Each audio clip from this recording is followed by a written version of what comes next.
All right, welcome back with Lock and Wiley. We're joined once again by Yahoo Sports NBA insider Chris Haynes.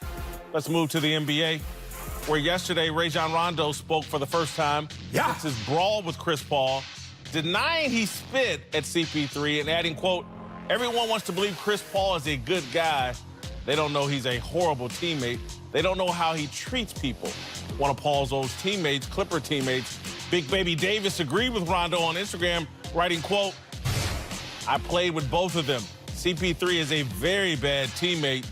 But Rockets general manager Daryl Morey responded, tweeting a picture implying Rondo's comments were the pot calling the kettle black. As someone, I'm a little bit confused here because all these guys chirping can't be wrong. Right. I think Chris Paul is different, and I think, but some of it could just be he's about business, and not everybody in the NBA is about business. And so that may cause him to clash with guys who don't take the game as seriously and the business of basketball as seriously as he does.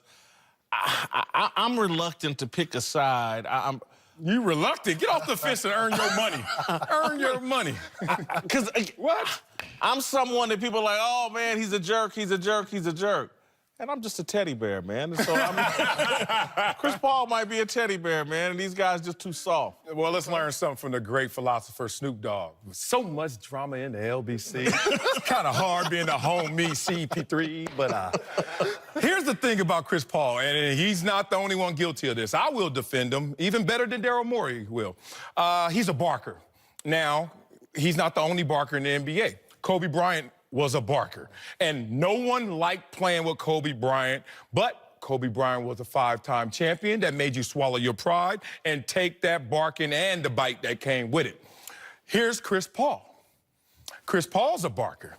But on that same team, when you say it's time to swallow my pride and just deal with this, oh, wait a minute, you ain't won jack. So you over here barking, and I don't see the bite. And that's where it comes from. I've been on teams before when we're all, like you said, it's about business, professionalism. You're saying all the right things. You sound like the Mamba mentality, except you ain't got the Mamba hardware. So that's when everybody, when they get to their safe distances, and everyone who said that he's not a good teammate, I like him. They're cool cats, but they also are safely away from Chris Paul when he was barking at them on the baseline.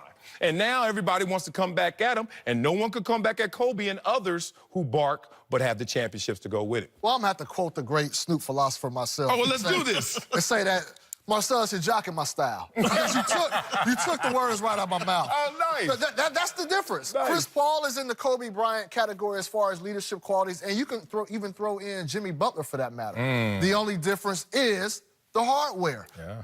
That's a major difference. It is. That is a major difference. And plus, then you add in the simple fact that Chris Paul has that leadership style, but he's also a ball-dominant point guard. And I remember I said this about this a couple of days ago. He's a guy who controls the rock about 18, 19 seconds of the whole 24. Players get tired of that. You know, that was one of the main reasons DeAndre Jordan wanted to leave and go to Dallas a couple years back in that free agent fiasco. So that's the only difference. Look, and Rondo, he has leadership style tendencies like Chris Paul, but the difference that I heard when I talked to multiple players about him is that he'll come on after practice, pat you on the back, tell you everything is good. We'll get it the next day. While Chris Paul may just tell you what you don't want to hear and leave it at that and expect you to come back next day. Yeah, look, I played for a coach, Bill Parcells, a barker. And every single time when he was barking, you had to go, oh, yeah, that's Bill Parcells, the champion. So you just got to take those things, and it's a major difference maker when you have hardware. If I were drafted to the New England Patriots, I would be sitting up here right now, even before I was a free agent. I could have been on the bench. 2-time NFL Super Bowl champion, Marcellus Wiley. All of a sudden, everything I say, a little more punch to it, man. So that's the game. I'm going to analogize Chris to a guy that I got a lot of respect for, close to, Isaiah Thomas. And Isaiah came to the NBA with an NCAA title ring at Indiana. And Isaiah Thomas, if you really, ultimate leader, ultimate hold you accountable guy. And I know Chris, I believe, has tried to model himself after Isaiah Thomas. But again, Isaiah went out and got those 2 rings. Got those. He took on Michael Jordan. He took on Larry Bird. He took on Magic Johnson. And so when he's out there barking and doing his thing, he's the little man that did it all. And maybe Chris needs to adjust his approach a little bit now, because, I mean, he's deep off into his career, no titles to show for it. But I think his intentions are good. Yes. And again, until I hear an NBA champion call him out, you know, that's when I'll take it most seriously. All right, stick around later in the show. We'll give you our approval ratings for Chris Paul and see how these latest comments affect the All-Star point guard. But first, let's move to another of his old teammates, Blake Griffin, who has been a bit of a punching bag the last couple of seasons, but is actually off to a hot start this year in Detroit, scoring a career-high 50 points last night in a win over the Sixers. He even hit the game-winning and one free throw in overtime as the Pistons moved to 3-0 on the season. As impressed as I am, and it was impressive, as impressed as I am, but this is the new NBA, and I want to see, again, everybody's scoring over 120 points, man. You go look at the scores last night, everybody's putting up numbers.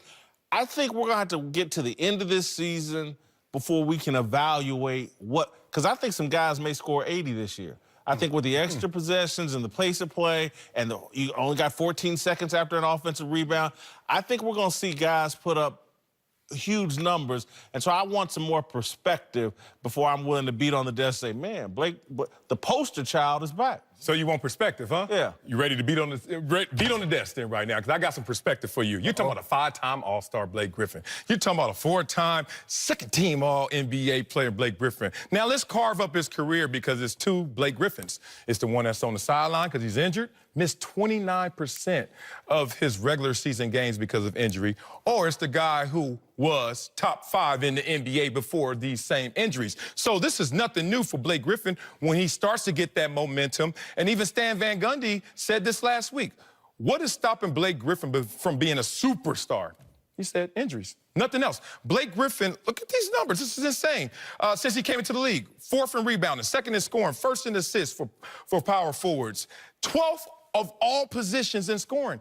Blake, when he can keep a healthy Bill out there and play with this intensity, play with the 82-game schedule, and be on the court, not on the sidelines, is going to be a top player in this league always. Marcellus, he doesn't play for the Clippers anymore. You ain't got to keep talking up like that. Let it go. let it go, Marcel.